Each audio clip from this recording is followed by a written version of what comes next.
80 से भी हम आगे हैं दोस्त। 2% लोग हिंदुस्तान में मतलब है 150 करोड़ की आबादी मान ले तो 2% लोग कितने हुए जी? 3 करोड़। 2 और 8 10% आबादी मान ले तो 15 करोड़। जब तक डायरेक्ट सेलिंग में 15 करोड़ लोग आज से डायरेक्ट सेलिंग में हिंदुस्तान में 15 करोड़ लोग नहीं आ जाते तब तक हम किसमें है जी? 2% लोगों में। और पैसा कमाएगा भविष्य में तो कौन कमाएगा? और जो पैसा कमाता है उसको अपने ऊपर गर्व होना चाहिए कि नहीं होना चाहिए? और गर्व कैसे पता चलेगा मुझे आपको है या नहीं है? आंकड़े बताते हैं कि दुनिया में बदलाव को समय से पहले जो भाग जाता वही उस बदलाव से पैसा कमाता है। चांस चेंज और चांस दोनों एक ही सिक्के के पहलू हैं दोस्त। जिसने चेंज को पकड़ लिया उसी को चांस मिलता है। 1950 से पहले देश आजाद नहीं हुआ था, उससे पहले पैसा जो मुख्य कमाई थी वो थी खेती बाड़ी में। उस जमाने में जिनके पास ज्यादा जमीनें होती थी वो ज्यादा पैसा कमाते थे कि नहीं कमाते थे साहब? फिर दौर बदला, फिर देश आजाद हुआ, चीजें बदलनी हुई, तेजी से बहुत तेजी से बदलाव शुरू हुआ। 1960 के दशक में पैसा उन लोगों ने कमाना शुरू किया जिनके पास तेल और गैस बेचने की लाइसेंस थे। लेकिन क्या आसान रहा होगा? क्या हर आदमी को ये लाइसेंस मिल गया होगा? क्या मिल हर आदमी को सकता था लेकिन मिला नहीं होगा दोस्तों।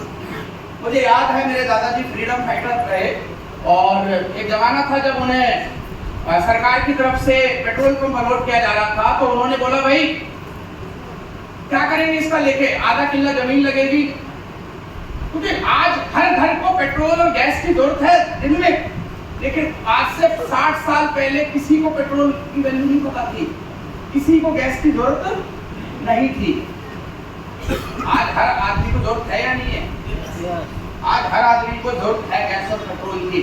लेकिन पैसा कौन कमा रहा है? हेलो, पैसा आप और हम नहीं कमा रहे, पैसा वो कमा रहे जिन्होंने ये बात 1960 के दौर में समझ ली थी। प्लास्टिक इंडस्ट्री में तेजी पकड़ी 1970 में। वर्ल्ड बैंक ने कहा अर्थव्यवस्था दुनिया की तेजी से बदलने लगी, कोई बात नहीं, बातें देख लेंगे, तेजी से बदलने लगी तो वर्ल्ड बैंक ने कहा कि आने वाले दिनों में प्लास्टिक का बहुत सारे प्रोडक्ट बनेंगे। तो लोग हंसते थे कि प्लास्टिक इसका क्या बनेगा? तो किसी ने मजाक में कहा कि प्लास्टिक के बर्तन बनेंगे। कब बनेंगे? तो एक पढ़े लिखे आदमी ने बोला प्लास्टिक का कप बनेगा। प्लास्टिक के कप में चाय पिएंगे तो पिघल नहीं जाएगा। बात तो सही थी उसकी उस जमाने में। लेकिन आज आप देखिए 95% जो हम प्रोडक्ट इस्तेमाल करते हैं वो प्लास्टिक के बने हुए हैं कि नहीं बने हुए? पूरी दुनिया प्लास्टिक इस्तेमाल कर रही है लेकिन प्लास्टिक से पैसे कौन कमा रहा है? जिन्होंने ये बात 1970 में समझ ली। ये 1970 में जिनको ये बात समझ में आई होगी वो कितने के % लोगों में होंगे? हेलो, प्लास्टिक की सबसे कमजोर वस्तु क्या होती है? प्लास्टिक की थैलियां जिसमें हमें वो फ्रूट वाला सब्जी फल फ्रूट डाल के देता है। अगर आज किसी ने प्लास्टिक की वो फैक्ट्री भी लगा रखी होगी तो करोड़पति होगा कि नहीं होगा? हेलो, फिर आया ऑटोमोबाइल इंडस्ट्री। 1980 के दशक में गाड़ियां बननी शुरू हुई। जिन लोगों ने गाड़ियां बेचनी शुरू कर दी, गाड़ियों को ठीक करने शुरू कर दिया, मैकेनिकल इंजीनियरिंग कर ली, मैकेनिक बन गए, एक समय तक उन्होंने पैसा कमाया कि नहीं कमाया दोस्तों? आज गाड़ियां हम सब चलाते हैं लेकिन पैसा कौन कमाता है? जो बेचता है या जो उसको रिपेयर करता है। फिर समय बदला, कंप्यूटर का युग आया। बहुत विरोध किया लोगों ने, बहुत विरोध किया। क्या उनके विरोध करने से कंप्यूटर रुक गया साहब? लोगों ने यहाँ तक कहा कि कंप्यूटर आएगा तो बेरोजगारी फैल जाएगी। और आज आप उल्टा देखिए, 40 साल बाद जिस कंप्यूटर का विरोध हम ये कह के कर रहे थे कि बेरोजगारी फैलाएगा, आज वही कंप्यूटर दुनिया में सबसे ज्यादा लोग रोजगार दे रहा है कि नहीं दे रहा? हेलो, हम सब भी कंप्यूटर चलाते हैं लेकिन पैसा कौन कमा रहा है कंप्यूटर से? जिसने ये बात 1990 में समझ ली थी। इलेक्ट्रॉनिक्स का दौर आया, टेलीकॉम का दौर आया, मोबाइल जब आया तो लोगों ने विरोध किया, ये तो अमीरों के चोचले हैं, आतंकवादियों की जुगाड़ है, नहीं चलने वाला हिंदुस्तान में मोबाइल। और आज आप देखिए घर घर में कई आतंकवादी घूम रहे कि नहीं घूम रहे मोबाइल लेके? कोई छोटा आतंकवादी छोटा मोबाइल लेके, कोई बड़ा आतंकवादी बड़ी मोबाइल लेके, जिसको हेलो।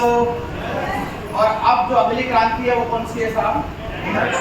और आज से बिजनेस इस प्लेटफॉर्म पे काम करती है वो कौन सी इंडस्ट्री पे काम करती है? तो अगले करोड़पति और अरबपति कौन बनने वाले हैं?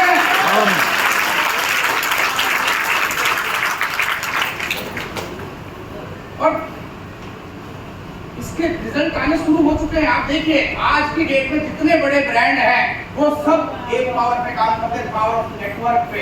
वो प्रोडक्ट बना नहीं रहे, प्रोडक्ट बनाने के बाद नेटवर्क बना रहे हैं। आज बड़ा ब्रांड अमेजन और फ्लिपकार्ट क्या बना रहा है? प्रोडक्ट बनाता है क्या? या प्रोडक्ट खरीदने वालों का नेटवर्क बनाता है? जी नेटवर्क बना रहा है। गूगल क्या कर रहा है? गूगल कुछ नहीं बनाता, सिर्फ नेटवर्क बना दिया। ओला उबर क्या कर रहा है? कोई गाड़ी उनकी नहीं है, सिर्फ नेटवर्क बनाया उन्होंने। पेटीएम क्या कर रहा है? कुछ नहीं बना रहा, नेटवर्क बनाया है। हेलो, तो ये उदाहरण हमें बता रहे हैं कि अगली क्रांति किस पे आने वाली है जी? नेटवर्क। और ये मैं नहीं कह रहा, ये कह रहे हैं दुनिया के बड़े बड़े अर्थशास्त्री। एक किताब आई थी आज से कुछ साल पहले, 21वीं सदी का सबसे बड़ा व्यवसाय, और उस व्यवसाय का नाम क्या है साहब? क्या है नाम? और हम जिस बिजनेस के प्लेटफॉर्म पे उसका नाम क्या है? तो एक बार जोरदार तालियां हो जाए। हम थोड़ा सा और आसानी से समझते, लोग नेटवर्क को नहीं समझ पा रहे हैं। नेटवर्क मतलब है स्मार्ट वर्क। आज तक हम कर रहे थे हार्ड वर्क, और अब नेटवर्क के माध्यम से हमें करना है स्मार्ट वर्क। आप देखिए, आपने कभी ऐसी तस्वीर देखी है? नहीं देखी?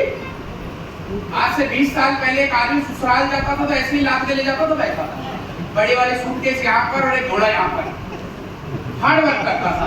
लेकिन आज जब भी हम बड़ी बड़ी सूटकेस ले जाते हैं तो टायर एक उंगली से घसीट के ले जाते नहीं। एयरपोर्ट पे, रेलवे प्लेटफॉर्म पे आपने देखे या नहीं देखे था? हार्ड वर्क करना चाहिए, स्मार्ट वर्क। आपने एक ऐसे व्यक्ति को हथौड़े और कील से कारपेंटरी करते हुए देखा होगा, हार्ड वर्क था। आज एक ड्रिल मशीन आ गई है, वही काम सेकंडों में होता है। ये क्या है जी? Smart work. आपने एक कहानी सुनी है प्यासे कौवे की, हार्ड वर्कर सुनिए? क्या होता है इस कहानी में? एक कौवा था, प्यासा था, मटका मिला, पानी तक पहुंच नहीं पा रहा था। फिर उसने आइडिया लगाया, कंकर डाले, धीरे धीरे पत्थर डालने से पानी ऊपर आ गया, पानी पिया और उड़ गया। ये है हमारे जमाने वाले, आज से 30 साल पहले वाले कौवे की कहानी। लेकिन आजकल का कौवा इतनी मेहनत नहीं करता था उसको। आजकल का कौवा स्ट्रो ढूंढेगा, स्ट्रो डाल के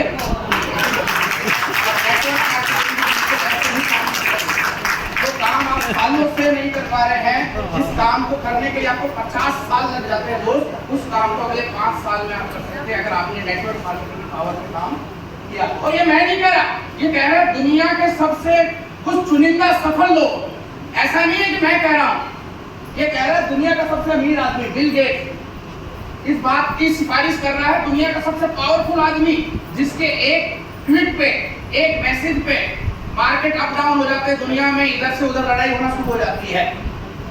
अमेरिका के राष्ट्रपति इस बात को कह रहे हैं, ये बात कह रहे हैं दुनिया के one of the best entrepreneur, जो आज की डेट में जो पिछली सरकार में, अमेरिकी सरकार में फाइनेंशियल एडवाइजर थे, रॉबर्ट कियोसाकी, जिन्होंने कई किताबें लिखी हैं, वो नेटवर्क मार्केटिंग करने की सलाह दे रहे हैं। और ऐसा नहीं है कि अंग्रेज ही नेटवर्क मार्केटिंग को सपोर्ट कर रहे हैं। हमारे देश के अब तक के सर्वप्रिय राष्ट्रपति स्वर्गीय अब्दुल कलाम साहब, एक बार जोरदार तालियां कलाम साहब रहे हिंदुस्तान के, उन्होंने भी कहा है network marketing is the fastest growing business of 21st century which must be joined by every young man and woman. वो कहते हैं कि 21वीं सदी का सबसे तेजी से बढ़ने वाला व्यवसाय नेटवर्क मार्केटिंग है, और हर युवा व्यक्ति को अपने जीवन में कुछ साल नेटवर्क मार्केटिंग जरूर करनी चाहिए ताकि अपनी युवापन का वो मैक्सिमम यूटिलाइज कर सके। और ये बात कह रहे हैं आज की डेट में नीति आयोग। आप ये महसूस कर रहे हैं पिछले कुछ सालों में हमारे देश की तरक्की हो रही है, थोड़ा सा देश थोड़ा डेवलपिंग की ओर जा रहा है साहब, और उसमें बहुत बड़ा रोल रहा है नीति आयोग का, उन पॉलिसीज का जो ये संगठन बनाता है। और उसके जो chairperson Amitabh Kant ji IAS level के अधिकारी हैं, वो कहते हैं direct selling professionals are doing very respectable profession, they are the economic drivers of growth of India. वो कह रहे हैं कि डायरेक्ट सेलिंग करने वाले लोग बहुत सम्मानजनक काम कर रहे हैं, और ये भविष्य के भारत के भाग्य विधाता बनने वाले हैं। ये भी कुछ लोग हैं जिनकी दुनिया सुनती है, और हम भी कुछ लोगों को जानते हैं जिनकी हम सुनते हैं। जिनकी सुनते हैं हम? बुआ के लड़के की, मौसी के दामाद की, चाचा के बेटे की, अपने किराएदार की। कई बार तो हम उस किराएदार की बात सुन लेते हैं दोस्त, जो किराया भी समय पे नहीं देता और वो भी हमें बोल देता है कि दिलेर पाजी आप भी पड़ गए इन चक्करों में। होता है कि तो हमें किसकी सुननी चाहिए? जब भी अटक जाओ भटक जाओ, दो रास्ते आपके सामने हैं, या तो अपने जानकार की सुनो या सिस्टम की जानकार की सुनो। किसकी सुननी चाहिए साहब? तो जो सिस्टम के जानकार की सुनना चाहते हैं, एक बार जोरदार तालियां बजाएं।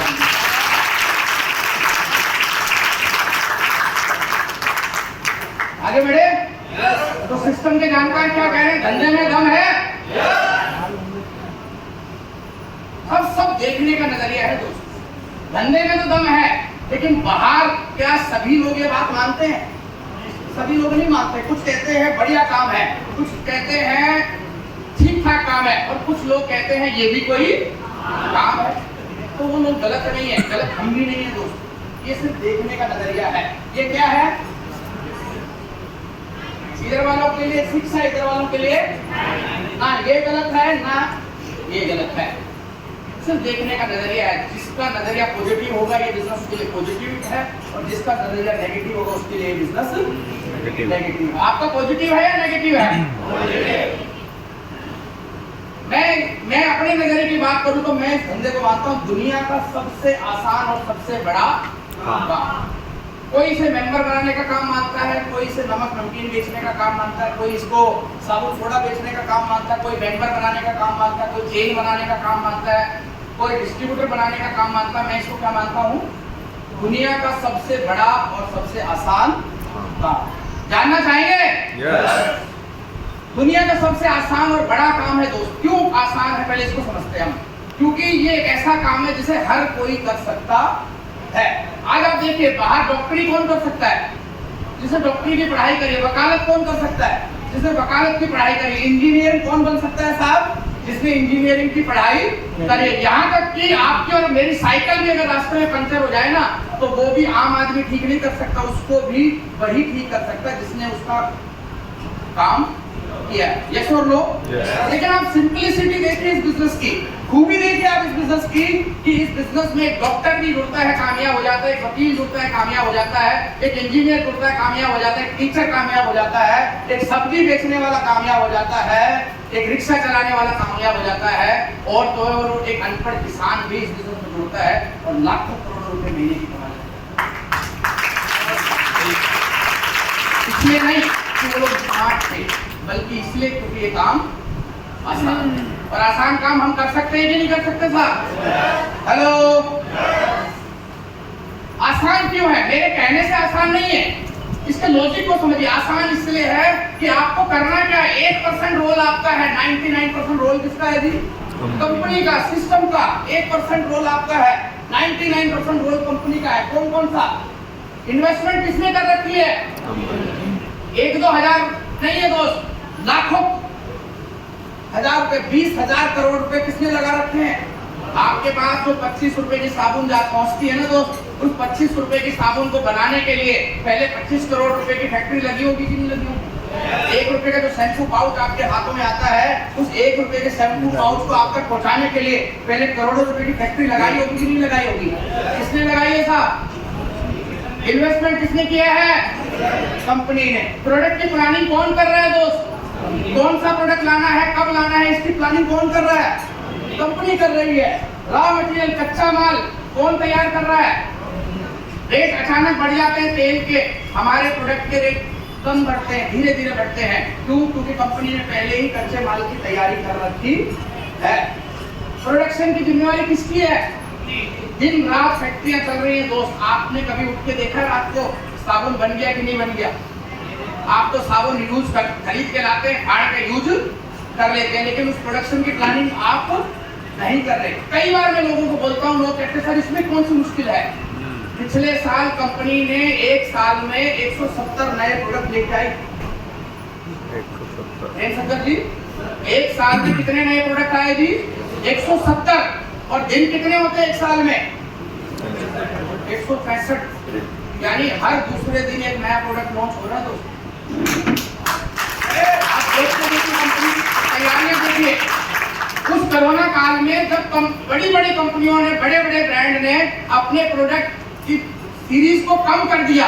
ये कंपनी हर दूसरे दिन एक नया प्रोडक्ट लॉन्च कर रही है, आपके लिए तो कर रही है साहब। प्रोडक्ट की R&D कौन कर रहा है साहब?